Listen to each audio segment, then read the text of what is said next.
नमस्कार जय जगन्नाथ बंधुगण आपण मानक स्वागत मोर ही वीडियो को 17 सेप्टेम्बर 2025 बुधवार दिन पड़ुअछि पवित्र विश्वकर्मा पूजा। चलित वर्षर विश्वकर्मा पूजा को बहुत ही खास एवं दुर्लभ बोली माना जाउअछि काहेकि ना एही दिन कन्या संक्रांति मध्य पड़ुअछि। एही दिन एकादशी मध्य पड़ुअछि। गोटे दिन रे संक्रांति एकादशी एवं विश्वकर्मा पूजा पड़ुअछि। एणु एही गोटे दिन को बहुत ही शुभ दिन बोली माना जाउअछि। एही विश्वकर्मा पूजा दिन केते सबु शुभ जुग गुड़िकर निर्माण हेबा पई जाउअछि। आयुष्मान जुग, महालक्ष्मी जुग, अमृत सिद्धि जुग जेमिति पूरा 62 प्रकार शुभ जुग गुड़िकर निर्माण हेबा पई जाउअछि। एमितिरे आसंतु जानिबा जे एही विश्वकर्मा पूजा दिन केउं गछर चेर को आपणकर घर को आनिबार अछि। एहा सहित आपणकर गळारे एवं हातरे बांधिबार अछि। एहा पूर्वरु जति आपण माने मध्य प्रभु विश्वकर्मा को सच्चा हृदयरु भक्ति करुथांती, विश्वास करुथांती, तेबे एही वीडियोटी को गोटे लाइक करी कमेंट बॉक्स रे जय श्री विश्वकर्मा निश्चय रूप से लिखि दियंतु। बंधुगण एही गछ जेउ आपण वीडियो रे देखुछंती एही गछ को तो आपण केउठी ना केउठी निश्चय रूप से देखिथिबे एवं एहा को देखि अणदेखा मध्य करि देइथिबे। एमिति मध्य होई पारे जदि एही गछ आपणकर घर पाखरे थिबो तेबे आपण एहाकू उपाड़ी करी फोपाड़ी देइथिबे। बंधुगण एहा कौनसी प्रकारर जंगली गछ होई न थाए बरং एहा एक एमिति गछ अटे जेउथिरे भगवान भोला शंकर, भगवान शनिदेव एवं माँ लक्ष्मींकर वास होई थाए। आपणकू कहि रखुछु जे एही गछर मूलरे माँ गंगांकर मध्य वास होई थाए। जदि एही गछर आपणकू तांत्रिक गुण एवं आयुर्वेदिक गुण जना पड़ी जिवो ताहा हेले आपण एही गछकू आपणकर दिनचर्या रे शामिल करि परिबे। जदि आपण आपणक जीवन रे गरीबी, समस्या, कष्ट, दुख कारणरू चिंतित रहुतले तबे एही गछर व्यवहार करी आपण समस्त समस्यारू मुक्ति पाई परिबे। सरल भाषा रे कहिले जदि आपण आपणक जीवन रे धन कारणरू चिंतित थिले आउ आपणक पाखकू धन आसु नथिला, धन आसीबार मार्ग गुड़िक बंद हो जाइतिला तबे एही गछर जदि आपण सठिक उपाय रे साधना करिनेबे ताहले आपणकर जीवन रे माँ लक्ष्मींक आशीर्वादरू धनर आगमन हेबो। पैसा एहा आपणक पाखकू चुंबक परी आकर्षित होई करी आसीबो। जेमिति आपणकर शत्रु आपणकर विनाश करिबा पई चाहुछि तेबे जदि आपण एही गछर सठिक उपाय रे साधना करिनेबे एवं शनिदेव को आपण खुशी करिनेबे तेबे एहा द्वारा आपणक शत्रुंकर विनाश होई जिवो। जदि आपण आपणक जीवन रे कोनोसी अन्य समस्या को नै करी चिंतित थिले, आपणकर भाग्य आपणकर साथ देउ नथिला तेबे आपणकू एही गछर सठिक साधना करिबा पई पड़िबो। जाहा फल रे आपणकू भगवान भोला शंकरंकर आशीर्वाद प्राप्त होई परिबो। विश्वास करंतु आपणक जीवन रे काल मध्य किछि भी आपणकर क्षति करि परिबो नाही। जदि काल कोण भगवान भोलानाथ जदि आपणक ऊपर हाथ रखि देबे तेबे दुनियार कौनसी भी शक्ति आपणकर किछि भी क्षति करि परिबो नाही। तेबे वीडियोटी को आरंभ करिबा पूर्वरु जदि आपण भगवान शिव शंकरंकु सच्चा हृदयरु भक्ति करुथांती ताहा हेले वीडियोटी को गोटे लाइक करंतु आउ कमेंट बॉक्स रे भक्तिर सहकारे ओम नमः शिवाय अवश्य रूप से लिखंतु। भगवान भोला शंकरंकर आशीर्वाद एहा द्वारा आपणक उपरे सर्वदा बनी रहू आउ मध्य आपणकर केही भी किछि क्षति करि न पारु। आउ वीडियोटी को लाइक करी तुरंत सब्सक्राइब करि नियंतु। जदि आपण हिंदू पुराणर समस्त विषय रे गुटी गुटी करी जानिबा पई चाहुछंती ताहले हमर एही चैनलटी सहित जोड़ी हुई रुहंतु। आम चैनल रो मुख्य उद्देश्य हेउछि जनहित जनकल्याण। लोकमानंकर मंगल करिबा पई एमिति अनेक प्रकारर प्राचीन कथा एवं पुराणरू संग्रहित कथा गुड़िक मध्य नेई करी आमे आथिथाउ। तेबे बंधुगण एही गछर प्रयोग केमिति आपणंकु करिबा पई हेबो ताहा आपणंकु जानिबा बहुत अधिक जरूरी अटे, जेउ विषय रे आज आमे आपणंकु एही वीडियो माध्यम रे जणाइबु। बंधुगण एही गछर दुईटी गुण रहिছে, आयुर्वेदिक गुण एवं तांत्रिक गुण। आयुर्वेदिक गुण माने जदि आपण बड़ बड़ रोग गुड़िक चिंतित अछंती माने आपण लक्ष लक्ष टंका खर्च कर सारे आपणक बीमारी आपणku कौनसी भी प्रकार फायदा देखा मिलूना तेबे एही गछर आपण व्यवहार करी देखंतु सठिक उपाय रे विश्वास करंतु धीरे धीरे आपणकर बीमारी ठीक हो जिवो। एही कारणरु एही गछर महत्व आयुर्वेद रे बहुत अधिक रही अछि। जदि आपण एहार तांत्रिक गुण गुड़िक विषय रे जानि नेबे तेबे विश्वास करंतु आपणku आपणक जीवन रे जमारु भी कष्ट देखिबा पई मिलिबो नाही। आपणक पाखकु धन माड़ी होई आसीबो।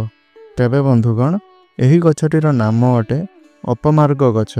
एहा आम ओडिसा रे बहुत अधिक मात्रा रे देखिबा पई मिलि थाए।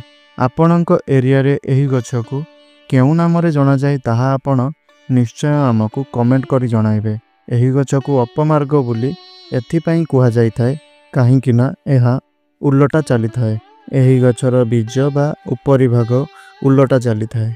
आपण अनेक गछलता गुड़िक सब देखिथिबे जेउ सेमानंकर बीज गुड़िक होई थाए ताहा सीधा उठी थाए बा सीधा चली थाए किंतु एही गछर बीज उल्लटा उठी थाए। एही कारणरु आयुर्वेदिक भाषा रे एहाकु अपमार्ग बोली कुहा जाय। एहार बीज जेउ उल्लटा उठी थाए एहा हेउछि एही गछर सबुठारु बड़ खास गुण अटे।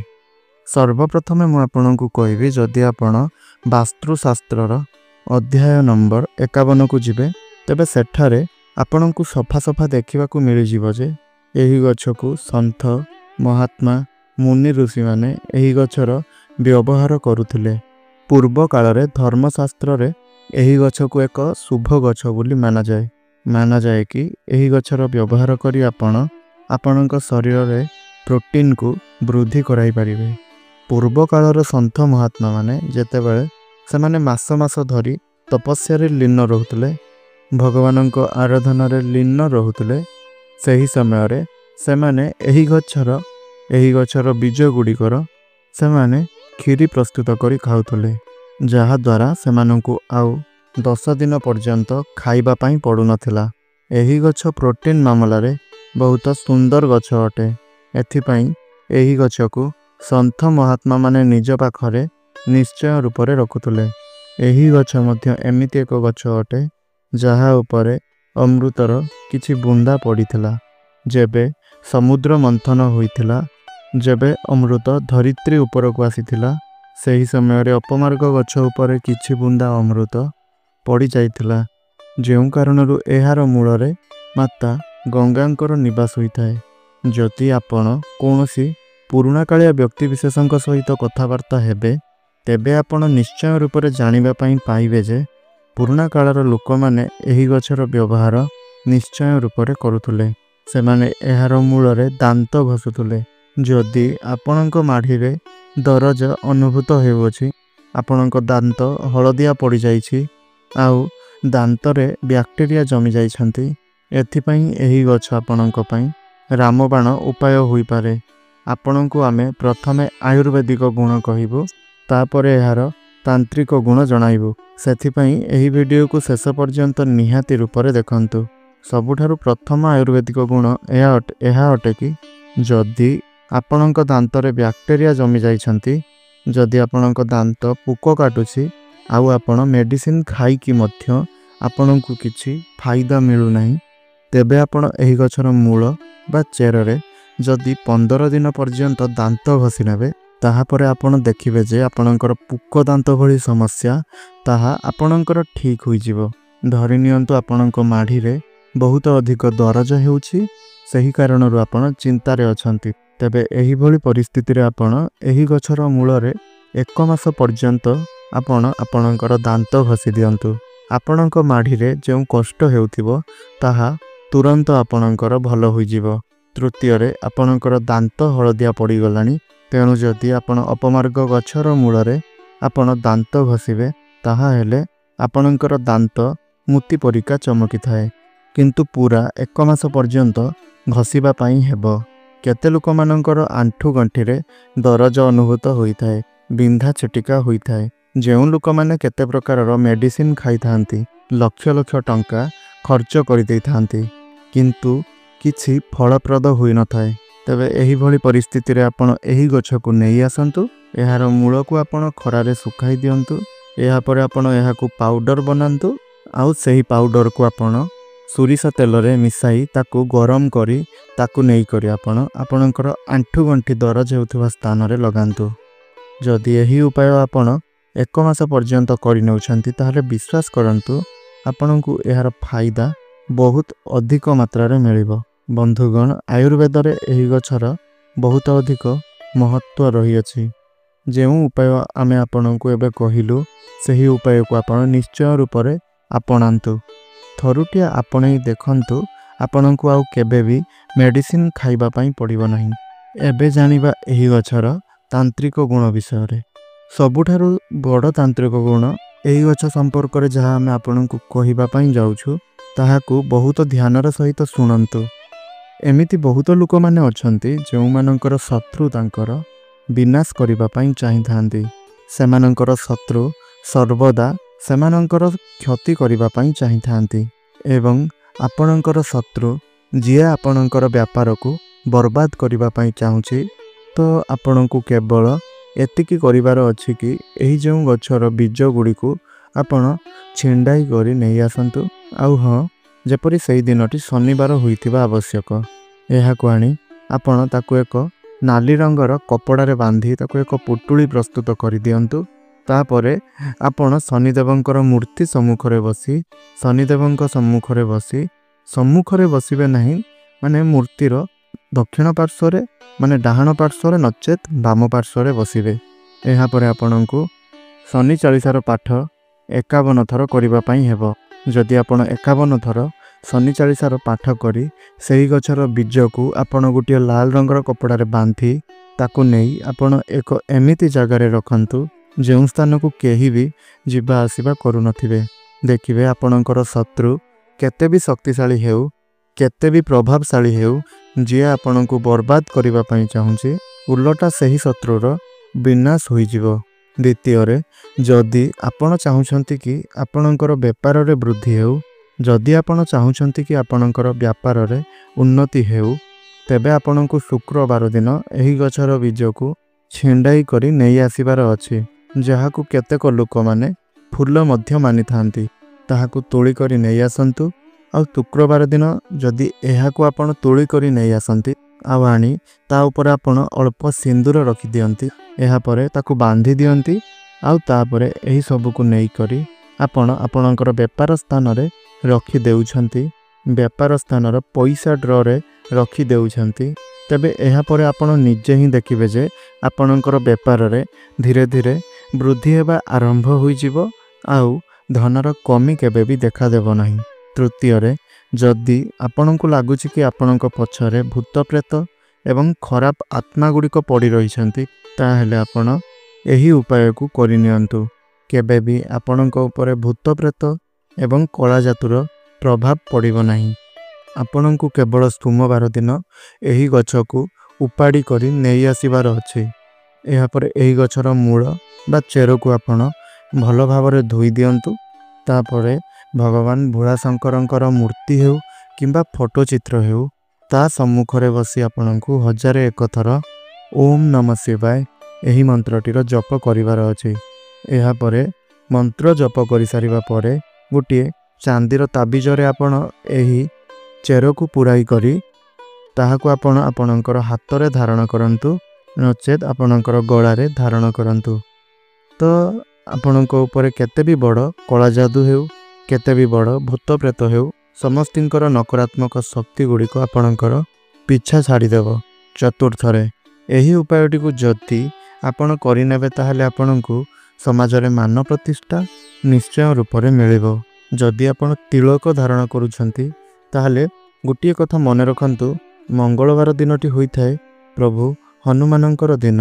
ଏହି ଦିନ ଆପଣ ଏହି ଗଛକୁ ଉପାଡ଼ି କରି ନେଇ ଆସନ୍ତୁ ଆଉ ଏହାର ମୂଳକୁ ଧୋଇ କରି ଶୁଖାଇ ଦିଅନ୍ତୁ। ଯେଉଁ ବି ତିଳକ ଆପଣ ଧାରଣ କରୁଛନ୍ତି ସେହି ତିଳକରେ ଆପଣ ଗୋଟିଏ ଚୁଟକି ଆପଣ ଏହାର ପାଉଡ଼ରକୁ ମିଶାଇ ଦିଅନ୍ତୁ।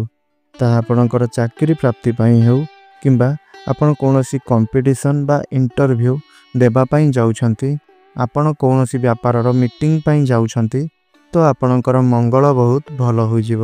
ଯଦି କୌଣସି ବ୍ୟକ୍ତିର ମଙ୍ଗଳ ଭଲ ସ୍ଥିତିରେ ରହିଥାନ୍ତି ତେବେ ମାନନ୍ତୁ ସେମାନଙ୍କର ସମସ୍ତ କାର୍ଯ୍ୟରେ ସଫଳତା ମିଳିଥାଏ। ଏମିତି କରିବା ଦ୍ୱାରା ଆପଣଙ୍କର ମଙ୍ଗଳ ବହୁତ ଭଲ ସ୍ଥିତିକୁ ଆସିଯିବେ।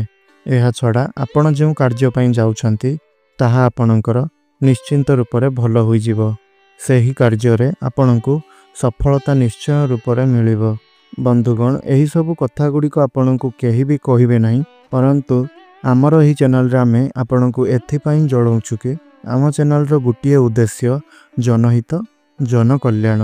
ଆମେ ଚେଷ୍ଟା କରୁଛୁ ଆପଣମାନଙ୍କୁ ସେହି ସବୁ କଥା ଗୁଡ଼ିକ ସମ୍ପର୍କରେ ଅବଗତ କରାଇବା ପାଇଁ ଯାହା ଆପଣମାନେ ସମ୍ପୂର୍ଣ୍ଣ ରୂପରେ ଭୁଲି ସାରିଛନ୍ତି।